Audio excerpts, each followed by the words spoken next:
چھوڑ کر جانے والا انسان واپس نہیں آتا۔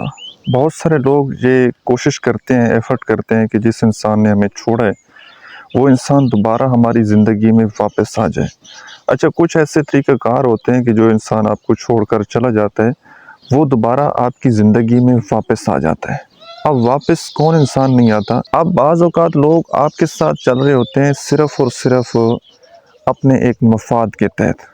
انہوں نے آپ کو استعمال کرنا ہوتا ہے فزیکلی، فائنینشلی، ایک مقصد کے تحت وہ آپ کے ساتھ، ضرورت کے تحت وہ آپ کے ساتھ چل رہے ہوتے ہیں، جن کے اندر کوئی احساس نام کی کوئی چیز نہیں ہوتی، جو آپ سے کوئی محبت نہیں کرتے، پیار نہیں کرتے۔ اب ایسے لوگوں کا واپس آنا بڑا مشکل ہوتا ہے۔ مطلب جہاں سے ان کا مطلب حاصل ہوگا، جہاں سے ان کو ان کا مفاد حاصل ہوگا وہاں وہ تعلق بنا لیں گے، جہاں سے ان کا مفاد، ان کا مطلب حل نہیں ہوگا تو وہاں سے وہ تعلق چھوڑ دیں گے۔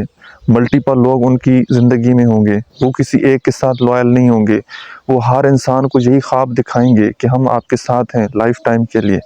جب وہ دوسرا انسان ان کے اوپر مکمل ٹرسٹ کر لیتا ہے کہ جی ٹھیک ہے، یہ بندہ ہمارے ساتھ ہے، اس نے جینے مرنے کا وعدہ ہمارے ساتھ کر لیا ہے، اور جب وہ ان کے سامنے اپنی ڈیمانڈ رکھتے اور آپ لوگ ان کی ڈیمانڈ پوری نہیں کرتے تو پھر وہ اپنا رستہ بدل لیتے، پھر وہ کسی اور کی تلاش میں نکل جاتے ہیں۔ ایسے لوگوں کو واپس لانا بڑا مشکل ہوتا ہے، کیونکہ وہ اصل میں آپ کے ساتھ چل ہی نہیں رہے ہوتے، ان کو آپ سے کوئی محبت نہیں ہوتی۔